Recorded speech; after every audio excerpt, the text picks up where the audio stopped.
Bonjour et bienvenue sur Plus Woman. J'espère que vous vous portez bien. Quant à moi, ça ne, ça ne va pas. Ça ne va pas parce que la toile camerounaise est à nouveau secouée par une histoire très, très, très tragique. Vraiment très tragique. Euh, une histoire une histoire qui ne laisse personne, vraiment, humainement parlant, indifférente. Euh, je pense que à l'allure où vont les choses, on se pose même des questions. Qu'est-ce qui ne va même plus dans ce monde? Comment les gens peuvent être amenés à faire des choses aussi ignobles? Comment est-ce que, d'où vient-il que, je veux dire, le courage, je veux dire, comment ça se passe pour que quelqu'un aille faire ce genre de choses?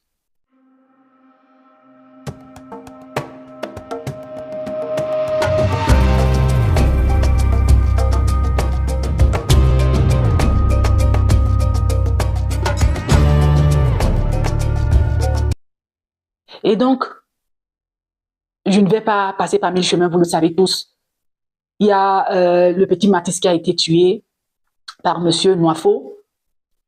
Moi, je ne me suis pas prononcée depuis cette histoire parce que, eh bien, je voulais vraiment avoir la version d'une source sûre avant de me prononcer. Parce que vous savez, les histoires que les lanceurs d'alerte amènent sur ou apportent sur les réseaux sociaux, parfois ça prend des tournures et après, quand le forfait est déjà commis, on commence à se poser les questions, est-ce qu'il fallait vraiment le faire ainsi et tout, sans toutefois que les responsabilités ne soient partagées. Donc voilà pourquoi j'ai voulu attendre vraiment qu'une source sûre fasse un reportage de cette histoire-là avant que je ne me prononce. Bon, pas que mon avis viendra changer quoi que ce soit, mais tout juste que je veux partager. Parce que comme vous le savez, sur cette chaîne, nous parlons des faits sociaux aussi, en dehors du fait que c'est une chaîne consacrée au développement personnel pour les femmes et tout ça. Mais qui dit développement personnel de la femme dit aussi que la femme vit dans une société qui la façonne un tant soit peu, une société qui façonne ses valeurs, sa façon de voir les choses, sa culture et tout ça. Donc, ce cas-ci s'inscrit vraiment dans les faits que nous aimons partager ici pour ne serait-ce que tirer des leçons et voir comment est-ce que on peut apporter des solutions, ou voir comment est-ce que voilà on peut apporter notre part de point de vue, quitte à ce que ce soit pris en considération pour revoir une façon de faire les choses ou bien pour corriger un certain nombre de choses dans notre communauté. Et donc, c'est l'histoire du petit Mathis qui a été tué par Monsieur Noifo, qui apparemment n'est pas, voilà, à son premier crime. Mais les informations que j'ai récoltées du reportage de la CRTV, la chaîne de télévision et de radio nationale camerounaise hier, c'était le fait qu'une altercation a commencé dans un bar entre deux personnes adultes et vaccinées qui sont arrivés aux mains et un qui a frappé l'autre et l'autre n'a pas pu digérer et il est rentré chez lui prendre une arme blanche pour aller, comme pour reprendre ses propos, hein, finir avec la progéniture du monsieur et ce faisant a commis vraiment un crime irréparable, un crime qui me laisse même sans mots. Parce que aller tuer un enfant de 6 ans, en toute âme et conscience, c'est-à-dire que à bout portant comme ça, avec son sang-froid, hein, un homme de plus de la cinquantaine, si je ne me trompe pas, qui je pense que sous l'effet aussi de la boisson, sous l'effet d'un stupéfiant, hein, parce que je ne pense pas que quelqu'un avec tous ses sens peut aller jusqu'à ce niveau-là. Oui, les gens il peut avoir des altercations de sorte que des gens utilisent certains objets pour se blesser, pour se tuer, même voire même se tuer, mais de là à aller chez lui, prendre une arme blanche, c'est même une dague, parce que quand j'ai vu ce poignard-là et tout, moi j'ai grandi dans le nord du pays, dans l'extrême nord du pays, et je sais que c'est ce couteau-là, ce poignard-là que la majorité des bouchers utilisent pour égorger les bœufs et consorts, parce que c'est tellement tranchant et ce n'est pas une arme qui se vend à n'importe qui. Si j'ai bonne mémoire, mon père, par exemple, quand il était encore dans l'armée camerounaise et tout, ils avaient l'habitude d'arracher ce genre d'armes blanches entre les mains de ceux qu'on appelait auparavant des coupeurs de route. Donc, des gens qui agressaient des voitures de transport et tout, des véhicules de transport pour dépouiller d'autres personnes de leurs biens et consorts. Donc, ils utilisaient ces armes-là et tout, et c'était même empoisonné. Donc, ça veut dire que quand ça te entrait dans le corps, où ça t'empoisonnait une fois le sang, et voilà, tu finissais par mourir. Et moi, quand j'ai vu cette arme-là, je me suis posé la question, pourquoi un homme pareil aurait une arme pareille chez lui et qui puisait l'utiliser comme ça, de façon normale, hein, la sortir, l'utiliser de façon, je sais pas moi, sans s'inquiéter, hein, aller chez quelqu'un et arriver à poignarder un enfant que tu as vu grandir, que tu as probablement vu naître, un enfant qu'il a certainement vu naître, parce que d'après le récit de la CRTV, l'enfant a appelé son nom, tonton Black, apparemment c'est comme ça qu'on l'appelait dans le quartier, tonton Black, tu me fais mal, tonton Black, pourquoi tu me blesses et tout ça, et qui n'aime même pas. C'est-à-dire que qui ne reviennent pas à lui en ce moment-là, que même si c'est que quelque chose, je sais pas, il avait perdu sa mémoire pour un bout, que quand l'enfant est en train de crier, l'enfant appelle son nom, l'enfant est en train de gémir de sang et tout ça, ils ne reviennent pas à lui pour se dire, qu'est-ce que je suis en train de faire? Mais c'est un enfant que je suis en train de tuer, et puis qui plus un enfant que je connais. Parce qu'il faut quand même qu'il y ait une sorte de rapprochement au niveau de la connaissance pour que cet enfant arrive à appeler cet homme-là, tonton Black. Ça veut dire que voilà, c'est un enfant qu'il connaît dans le quartier. Un peu comme on fait chez nous en Afrique, où un parent peut trouver l'enfant de son ami au quartier et lui parle, ou il lui donne quelques petits bonbons et tout ça. Il faudrait qu'il y ait une relation pareille pour que l'enfant aille jusqu'au niveau où il l'appelle tonton Black. Et que ce monsieur-là ne revienne pas à lui, qu'il continue de poignarder l'enfant, qu'il voit même comment est-ce que l'enfant essaie de se sauver, comment l'enfant essaie de courir pour sa vie et tout, et qu'il reste là sur place, qu'il continue de dire où sont les autres, je vais les tuer et tout. Je me pose la question, qu'est-ce qui ne va pas? Qu'est-ce qui a pris cet homme? Qu'est-ce qui a pris cet homme? Qu'est-ce qui a bien pu se passer? Parce que ça en a tout l'air comme si il avait, je sais pas, une rancune dans le cœur qu'il a nourri, hein, un temps soit peu, jusqu'à, c'est arrivé, il fallait seulement un élément déclencheur pour qu'il commette cet acte-là. Bon, bref, le pire est arrivé. Il a été aussi, d'après ce que j'ai récolté du récit de la CRTV, du reportage de la CRTV, il a été copieusement roué de coups par une foule en colère et tout, qu'il a laissé pour mort. Nul n'était l'intervention d'un certain nombre de personnes pour l'amener à l'hôpital et tout. Ce que lui-même, il a perdu la vie, séance tenante. Mais maintenant, moi, ce qui me choque dans toute cette histoire, c'est il y a pas... D'abord, j'aimerais dire que s'il y avait la peine capitale au Cameroun, si le pouvoir pénal au Cameroun permettait la peine capitale, c'est-à-dire la peine de mort. Je pense que ce monsieur-ci a écopé de cette peine de mort-là, parce qu'il n'y a rien à dire. Même si parfois, voilà, il faut donner une chance aux gens qui ont peut-être, je sais pas, qui se sont peut-être comportés d'une certaine façon de se racheter et tout ça. Mais je pense que pour ce monsieur, étant donné que, d'après ce que j'ai appris, c'est un récidiviste, étant donné que c'est quelqu'un qui a déjà fait, qui a déjà posé ce genre d'acte-là. Donc, pour moi, s'il y avait, si le pouvoir judiciaire camerounais permettait la peine capitale, la peine de mort, c'est que ce monsieur-là, vraiment, c'est qu'il mérite cette peine-là. Et maintenant, moi, ce que je ne comprends pas, c'est l'acharnement qu'il y a sur sa fille. Déjà, le fait que, pour rapporter l'histoire sur les réseaux sociaux, la personne qui a ramené cette histoire sur les réseaux sociaux a su ramener cette histoire-là sur les réseaux sociaux, mais de quelle façon? C'est-à-dire que la personne a su comment est-ce que présenter cette histoire-là, comment ajouter du piment, du sel, de sorte que, voilà, que cela embrase vraiment la toile, que cela ait vraiment un impact. Je ne refuse pas, une histoire pareille ne doit pas rester sans être touchée, une histoire pareille ne doit pas rester hors du regard des projecteurs et tout. Mais de la façon dont on a ficelé les cordes autour de cette histoire, ramener une personne qui n'a rien à voir avec cette histoire, si oui, pour le simple fait qu'elle est la fille de celui qui a posé cet acte-là, ça lui vaut tout ce déferlement-là sur la toile, tout cet acharnement-là sur elle. Est-ce qu'on choisit ses parents? Non. Oui, son père a eu à commettre des crimes et tout, mais est-ce qu'elle doit être responsable des crimes de son père?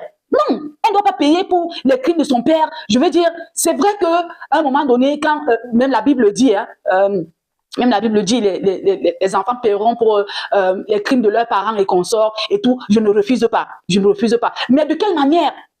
De quelle manière? On a exercé une pression sur elle. Il fallait qu'elle sorte, il fallait qu'elle parle. Déjà, le fait que moi, je pense qu'elle ait appris cette histoire-là aussi par le biais de l'Internet comme toute autre personne. Hein? Parce qu'elle n'était pas sur le lieu du crime. Elle n'était pas là, elle n'était pas à côté de son père, elle n'était même pas sur la scène pour dire qu'elle a empêché son père, elle n'a pas pu empêcher son père à commettre cet acte-là. Elle a certainement appris comme toute autre personne, comme nous autres, que son père a commis un acte odieux. Qu'est-ce qu'il faut qu'elle fasse? Elle a les concerts qu'elle est en train de préparer, que ce soit du côté du Cameroun comme du côté de l'Occident. Et elle a son père qui la soutient dans tout ça et tout. On peut voir, moi je vois dans les photos qui circulent sur le net de son père, on voit quand même une complicité entre un enfant et son père. Mais maintenant, est-ce que ça veut dire qu'elle cautionne tout ce que son père faisait? Non. Dites-moi un peu, vous appartenez aussi à des familles. Quel est le pouvoir que vous, enfants, vous avez sur vos parents, surtout nos parents africains? Dites-moi un peu. Est-ce que toi, tu peux te lever et dire à ton père que papa, ce que tu fais là ne fait plus, il t'écoute? C'est très rare. C'est très rare dans notre, je veux dire culturellement parlant chez nous, c'est très rare. Maintenant, on a exercé tellement une pression sur elle. Elle est sortie. Elle a reporté ses concerts. Émotionnellement, elle a fait sa sortie et tout. Maintenant, même sa sortie est fustigée par des personnes très mal intentionnées. Moi, je pense que le Cameroun est dans un état de délabrement. Tellement les gens ont le mal-être au Cameroun. Les gens vivent tellement mal au Cameroun qu'ils attendent une occasion pour verser toute leur haine, toute leur méchanceté, leur mélancolie sur d'autres personnes qui essaient de lever la tête pour s'en sortir.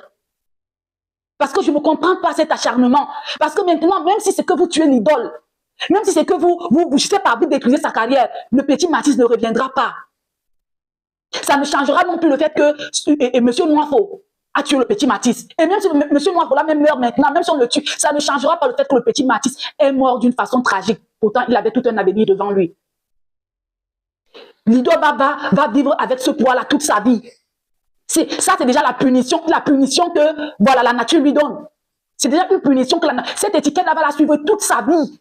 Je pense que même si on n'exerce pas une pression sur elle, même si on n'a pas besoin de boycotter ses concerts ou quoi que ce soit, qu'elle arrive, que sa carrière arrive même à subsister, à survivre cette épreuve-ci. C'est une épreuve très, très douloureuse. C'est dur. C'est un coup pour elle et sa famille. Et cet homme-là, je ne pense même pas que, même dans son foyer, sa femme et ses enfants avaient même un mot à dire. En essayant d'imaginer un peu ce que ce monsieur-là fait vivre à sa propre famille, même dans la maison, s'il peut se comporter déjà comme ça à l'extérieur. Ça veut dire que c'est un monsieur, c'est un chien qui n'avait pas de propriétaire, lui. C'est quelqu'un, c'est un hors-la-loi, c'est quelqu'un à qui on ne pouvait rien dire, même pas ses enfants, ni encore moins sa femme. J'ai appris qu'il battait souvent sa femme, il la mettait nue à Mbakele. Ceux qui les connaissent un peu l'histoire et tout ça. Donc vous pouvez bien vous rendre compte que c'est un monsieur qui ne recevait d'ordre ou alors de conseil de personne. Et maintenant, il faut que sa fille en paie le prix. Je ne refuse pas.